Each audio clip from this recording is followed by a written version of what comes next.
first video is really going to be about nuclear weapons.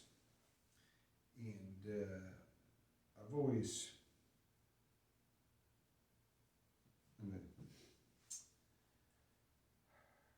All right, let's get back to saving the world again before we go over to the...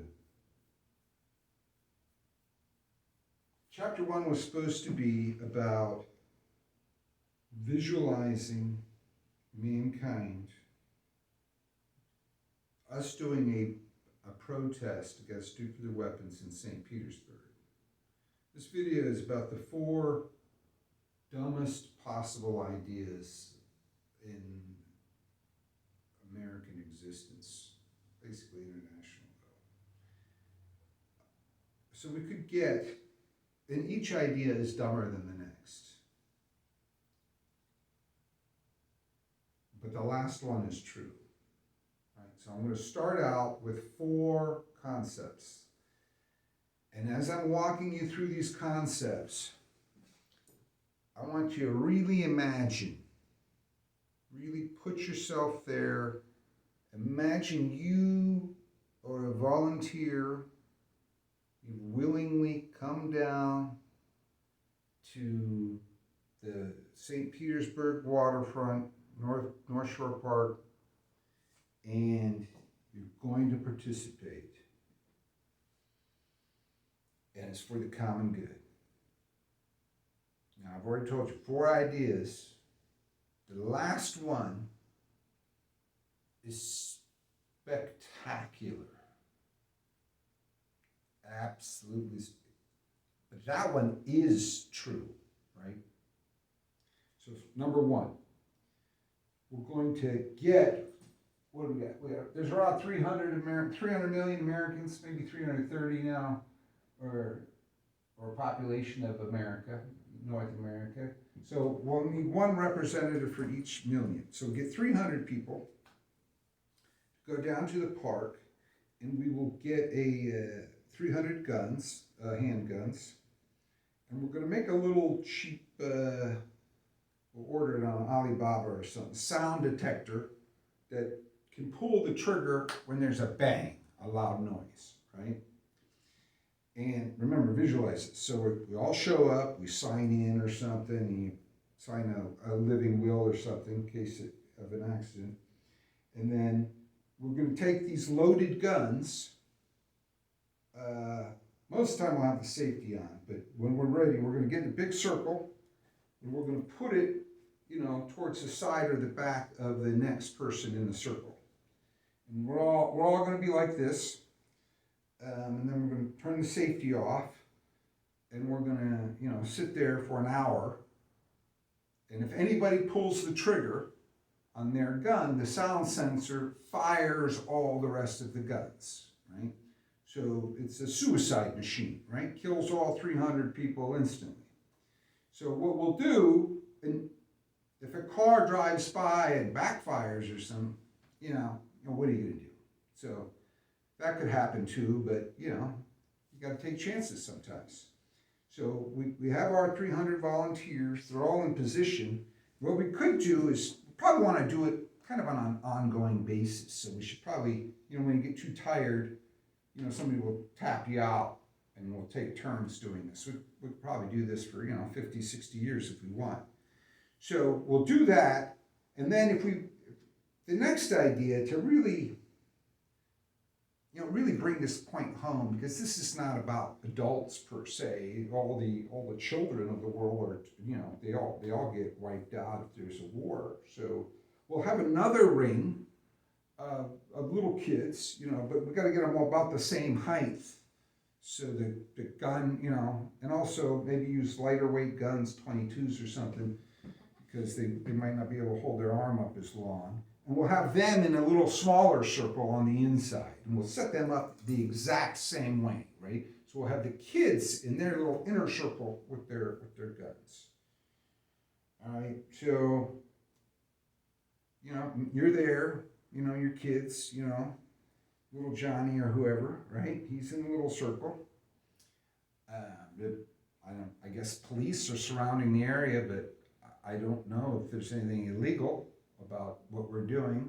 You have the right to have a weapon, right? So, and you're not intending to kill anybody or shoot anybody.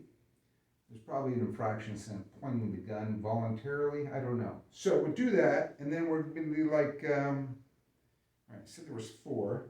The kids in the inside, the outer ring. Oh, right. Mutually self-assured destruction. So the United States and Russia, and now multiple other powers, have decided in their infinite wisdom to crank up this thing called an arms race. We started, I'll be 52 in a week. So I made it. Hey, at least I got 52 years before a nuclear holocaust. But anyway, so let's say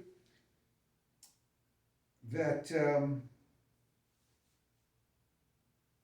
well, they did it, right? They're 50, 60 years old. I don't know how old the oldest nuke is. So we have, I'll have to get the real numbers, but I think it's like 3,800 on active alert. We used to have 20,000. I mean, obviously, you really only need 1, right? I mean, you want to start. You think Washington D.C. would? Anyway, point is, so here's the idea: we're going to point all these weapons at each other, and if anybody steps out of line, the old Soviet Union, or or the United States, we launch. And what the scientists tell us is that actually, even if only one side launches, there's so many frickin' nukes that the devastation of nuclear winter and everything is just, it might not wipe out mankind, but probably, right? And it'll be pretty fucking horrible, right? So, but there's no way of making that real, right? I mean, we built it. It exists. Thousands and thousands. I mean, I just watched a movie about the Cold War, The Courier, right? Not bad, pretty good movie. And they were, when the nukes were fresh, people were more afraid and were like, more aware. Now they're like, whatever, but we have the exact same threat. All the nukes are still there. Nothing's been changed. We're at the brink of nuclear annihilation at any moment, right? Remember the beginning of Trump's term and his nuclear football? The guy springs an aneurysm and is like, yeah, fuck it, launch. I mean, do you really?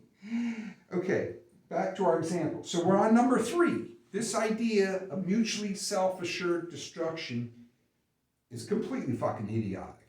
Not only that, even if everybody in Russia and everybody in the United States loved this fucking retarded game, what about the Maldives? What about Australia?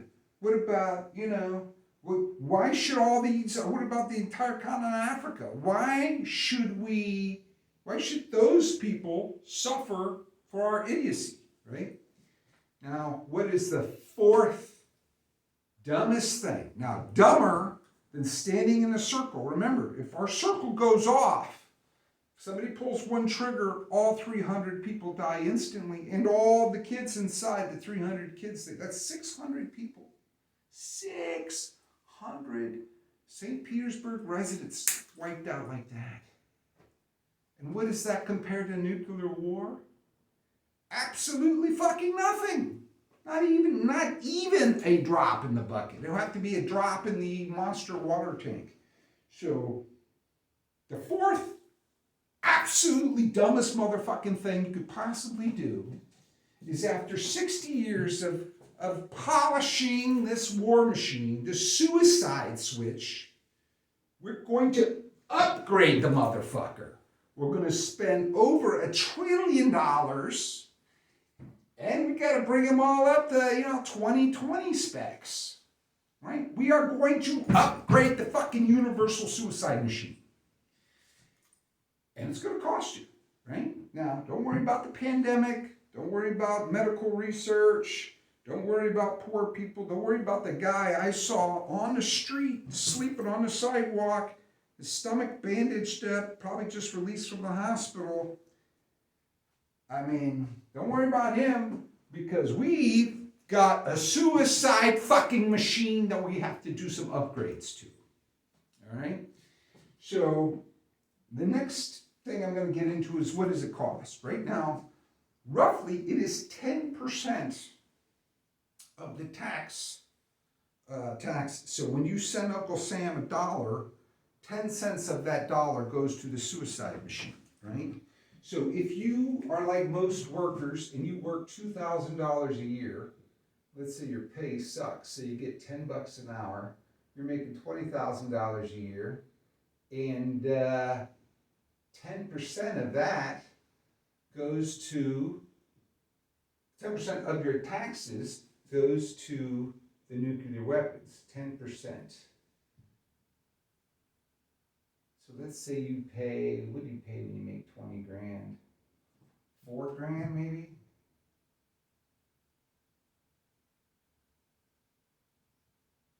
We could look this up, but let's say you pay, let's say whatever you make, let's say you make 4 grand in taxes. I was gonna convert it to hours. So then 10% of that, $400, goes to the nukes, straight to nukes. Send to nukes, nukes please, nukes please. All right, so that's your 400 going to the nukes, which is, if you're making $10 an hour, right? That is obviously 40 hours, right? So 1 week. So you go to work 1 week out of every year so that Uncle Sam can afford to upgrade all the nukes in America. Money well spent, right? Now, if it works, your tax money, right? Now, you know this goes to, I don't know, Honeywell and Raytheon and all the big boys, right? So if your money is carefully bid out and spent, right? Remember the old $100 toilet seats or $100 hammers? But if they do a good job, if these defense contractors do a good job, every dime on this upgrade will make sure that every single fucking missile in the silo works perfectly, right? So if the money is spent well and the contractors are real serious, and now my aunt's husband, who recently passed of Parkinson's, God rest his soul, he was working on inspecting the gyroscope on nuclear warheads or something, quality control. Anyway, point is, you know, we're all involved in this machine, right? So the point is, so over $1 trillion, universal suicide machine upgrade. If they do a good job, it ensures they all work, and we will all definitely be dead. Yay! Now, if we get ripped off, if they're just pretending to do a good job on the nukes and none of it works, then we've been working 1 week out of every year to keep all the engineers and contractors and all the defense things. I mean, not for all the projects. This is just for the nuke part, right? The 10% of the nuclear budget, or we'll have to straighten that out. But maybe they fucked up. Maybe they just cheated, took all the money. We're paying all these people to go to work, watch TV, and none of the nukes will work. This is the only time when you really want your government spending to be done horribly, even worse than the idea of spending it on this. Now, what is the alternative? You're like, oh, what are we going to do? What else could we do? I mean, you know, mutually personally, I think it's all fucking load of crap. But, I mean, I don't know. You got $1 trillion. Maybe you could come up with, for $1 trillion, you could have a contest for world peace. Well, how can we spend our $1 trillion in a better way than upgrading the nukes? Maybe you can only do half the nukes. Maybe we can just forget the nukes. Maybe we can do a worldwide poll using the tools we build as a group to say who wants to spend their tax money on upgrading, maintaining, or improving the suicide machine of humanity. Raise your hand. And we'll do the opposite. Who wants to stop this idiotic fucking spending immediately? switch to safety-only spending as we dismantle, slow down, stop, but for damn sure do not continue with the upgrades and making new ones, all right? So if we can get enough people everywhere in the world, that would mean we would basically outvote our governments. The government would say, no, no, no, I was elected. It's like, no, buddy, no. 80% of the world got on their fucking smartphone and said, fuck no, okay? And we recorded it, and we have proof, and bang. So how fast can you start taking those nukes apart, right?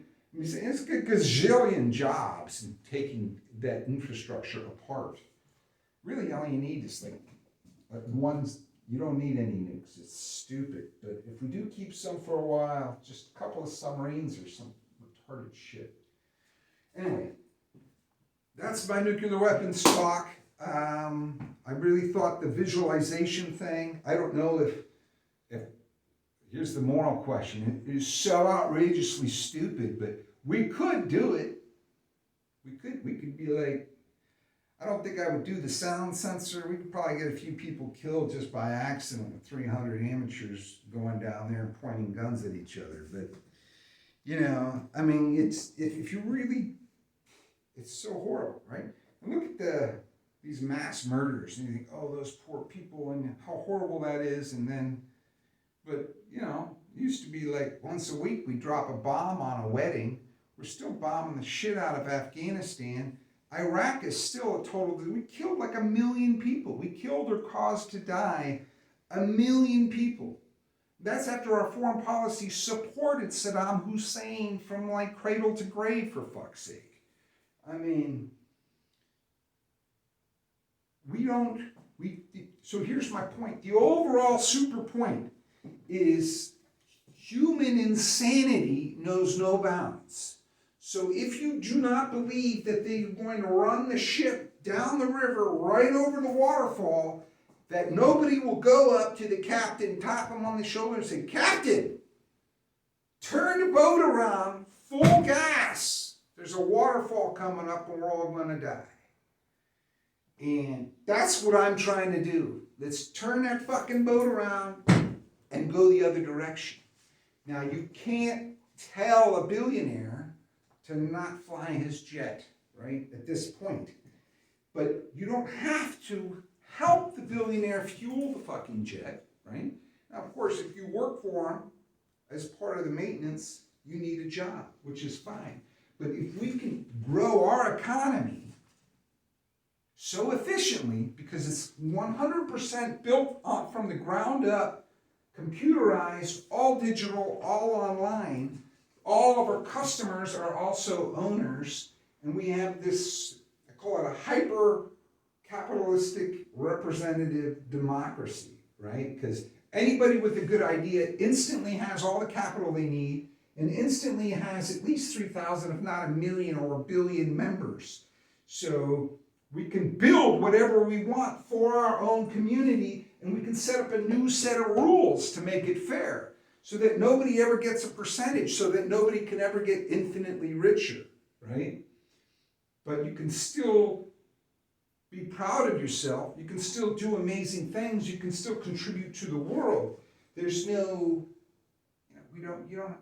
what's the point of being a billionaire? The jet?